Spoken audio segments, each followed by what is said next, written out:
ರಾಯರನ್ನು ನೆನೆದಾಗ ಸೋಲೇ ಇಲ್ಲ, ರಾಘವೇಂದ್ರ ಎಂದಾಗ ಭಯವೂ ಇಲ್ಲ.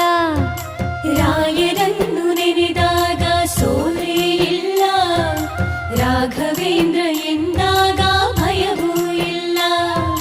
ತಾಯಿಯ ಮಮತೆ ತೋರು ಗುರುವು ಇವರು, ತಾಯಿಯ ಮಮತೆ ತೋರು ಗುರುವು ಇವರು, ಬದುಕಲ್ಲಿ ನೆರಳಾಗೋ ತಂದೆ ಇವರು, ಬದುಕಲ್ಲಿ ನೆರಳಾಗೋ ತಂದೆ ಇವರು. ರಾಯರನ್ನು ನೆನೆದಾಗ ಸೋಲೇ ಇಲ್ಲ,